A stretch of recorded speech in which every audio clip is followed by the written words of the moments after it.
Hi everyone, welcome to my sketchbook tour. I have a very quick flip through on my Instagram if you're interested in something very speedy, I think under a minute and a half. But if you're interested in a longer, more detailed view into my third sketchbook that I've completed, then you can keep watching. To begin, this is a Pentalic sketchbook. It's very tiny. The reason I wanted this very small size is because I was at the beginning of my daily habit of drawing and sketching and painting every single day. And I figured if I have a small surface, I can accomplish that task or goal much quicker and easier every single day. So the pages are white. They're not that thick. You'll see there's some bleed through with certain markers and things like that. But otherwise, I really enjoyed the sketchbook a lot. This was my third sketchbook. I completed it in May of 2022. So it's been a while since I've even opened this sketchbook. I've since completed 26 sketchbooks. So stay tuned for a lot more sketchbook tours because I'm only on my third right now. Enjoy! Okay, here's a sketchbook. Again, it's from Pentalic. This is the tiniest version. I like this because it actually had a really nice smooth surface. When I was starting this sketchbook, I was very nervous about painting in public, and I knew one of the ways that I would get better at it was if I practiced it. And this kind of made me feel not so, it didn't draw a lot of attention because it's so tiny. So this is a pretty special sketchbook to me. It feels so long ago that I completed this, but here we go. I haven't really delved into this in a while. I had bought some acrylic from, I think, Five Below, and it was terrible texture, but this was me just kind of playing with it. Then I drew some flowers, black and white, fine liners, color pencil, markers. I was pretty much just testing out different materials and seeing what would work well with this paper. This paper is really great. It's very white, which was nice at the time. These are some neon pens, fine liners. This honestly was my favorite, I think one of my favorite paintings ever. I had never done really landscapes, and this was an image that my husband took of me. I was actually standing here, really tiny. I didn't draw myself in this, but this was in Sedona maybe, or I just thought this was a really successful painting. Once I did this, I thought, oh my gosh, I could be really good at this if I practiced more. And I was just practicing with some line drawings. It was, I think, a challenge on Instagram. So that's what I did there. Again, another one of my favorite nature scenes. This is in Iceland. It's actually a photograph from my husband when we took our baby moon there. This was with gouache as well. Just a line drawing. I was at the museum and I was trying to draw from life. This is where I started, probably May, like the beginning of May is when I first started kind of like drawing every single day. Doing this in public felt very scary to me. I felt very insecure, intimidated, self-conscious, all the things, but I still tried it. Then I got excited because I saw a plant and I was like, okay, I know how to draw plants, so let me draw a plant. There were more plants there, and this was like one of their statues. The Field Museum is an amazing place to sketch. They have so many statues. Another drawing from a statue. Then I was trying to play with some different colors, textures, patterns. Again, not something that I'm comfortable doing, but I was practicing it anyways. This was from a photograph that I took at the Field Museum, and I liked the way that came out. It was just like a little baby. This is a real life drawing of my nephew when he was really small. It's kind of crazy because he is not this small anymore. And then my niece, she sticks her hand in her mouth, and that's what she was doing. My sister's dog.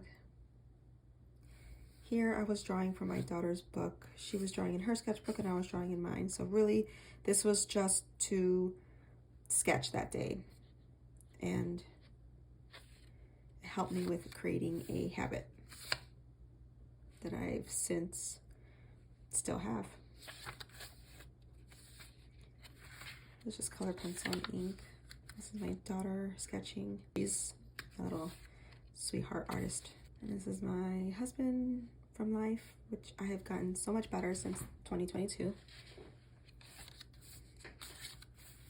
And this is, I think, from a photograph. This is from a plant. I was testing different markers here.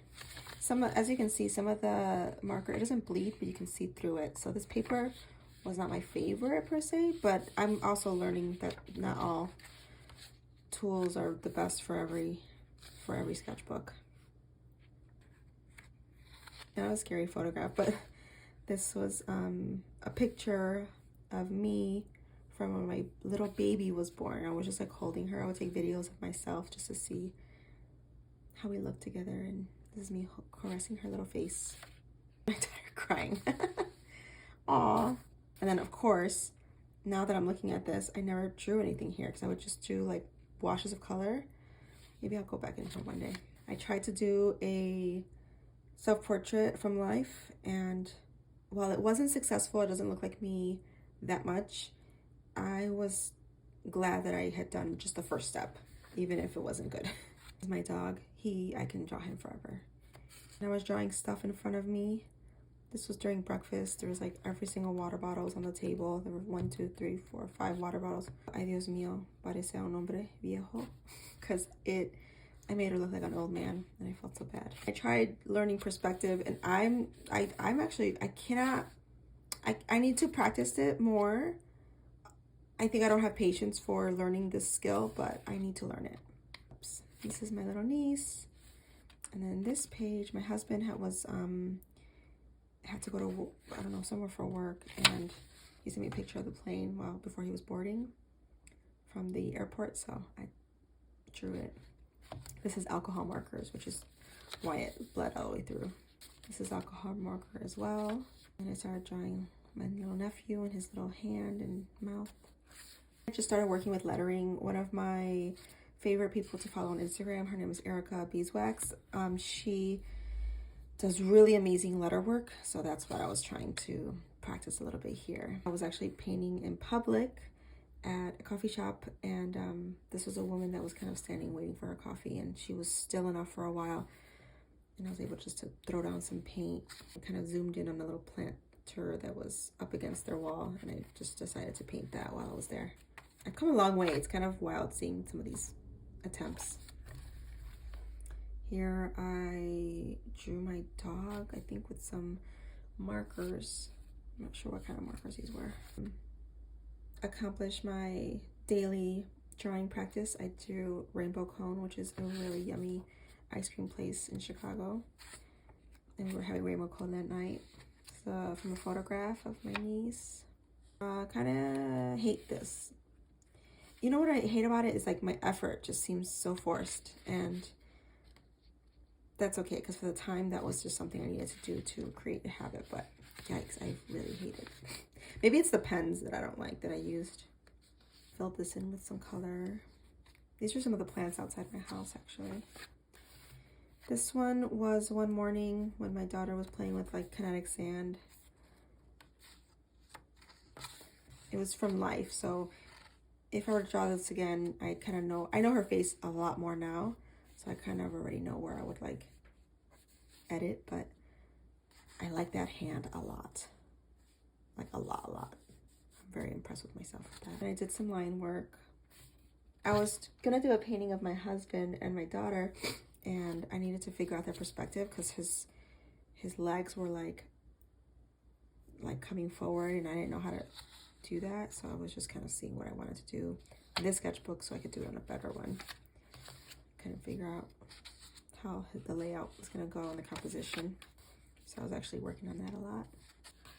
This I got from, this idea I got from Erica Beeswax again. She draws just, I don't know, she just draws very like mundane things and makes them look so cute. And I love her marker lines and her brush strokes. So that's what I was kind of mimicking. I was more mimicking it to see how she was able to do her paintings. And then maybe I can apply those skills to something that I do. And then I was just working with lettering because again, she does such a great job with that. So I was like, maybe I can practice with some of that. And this is with acrylic markers. I was just sketching. I think I just took a still of, I'm not sure. I think I was watching a show or something, and I was like, let me just throw a couple colors down. I think I had just gotten a watercolor paint what is it called? One of these, and tube. And I just wanted to see what the color looked like. Then I thought I would practice trees. A little bit of gouache here. And then here I was kind of just laying down colors and then drawing over it with lines. And this is an image of myself from a photograph. So this one was more successful. When I'm able to, I can draw better at this point from a photograph than real life. So that's what this was. And I was also practicing with a book that I was following specifically about drawing portraits and using some of those skills to apply to this drawing and to these drawings, and it helped a lot. Like, so I have to actually look at that photograph or that book again to help me with just, they had really good steps in there, and I applied those skills on here, and these were really probably my most successful drawings, just line drawings. And again, these are both of myself. I do makeup as well. I do makeup full-time, bridal makeup. So these were like selfies of whatever looks I did. But obviously you can't tell because the color's not there. Then I saw something on YouTube about this person painting clouds. So I was gonna practice with that. I didn't love the way the background was blending, but I didn't use enough paint. So that's just kind of like a note to self. Then I tried this perspective with a building. I'm not a fan of drawing buildings, I think, again, because I'm not that good at it, so that's why I don't like it. But I know I want to practice and get better at it. And some random sketch. This is a sketch I did out at a cafe, and I was like secretly trying to do it. I was so like nervous. And this was a DJ at the cafe. This is a pretty flower. I think my daughter picked this flower for me. And I started drawing hands because I was needing to practice my hand work. And this is my daughter drawing, like fresh in the morning, bedhead. And then, I don't know, those proportions are, whew. Oh, these are plants that look like trolls. And this is, again, some practice work that I was doing from one of the books, learning more about portrait drawings. My dog, which this point is off. Yeah, I'm not trying to criticize myself or like in a bad way, but now that I'm looking at it, it's just kind of like, oh, I wish I had done things differently, but I was still learning. This was actually one of my favorite, most successful drawings. Her cheek, the way it goes over her nose and her eyes, that's what it looked like. And I was so proud of that. And that was from life. So that's pretty cool. And that was starting in June. It kind of looks like her, but you know what? I have a really hard time with the profile. This section where the eyes, the bridge of the nose, and the nose meet. I have such a hard time with that, so I kind of need someone to help me with that. And this I drew from a photograph, and that looks just like my daughter. Oh yeah, this is the second to last page. Well, this is the last page. I was testing out materials. I think these are newer acrylic markers that I had purchased. I love these neon ones, and that mint is so good. And that was it. Hope you guys liked it.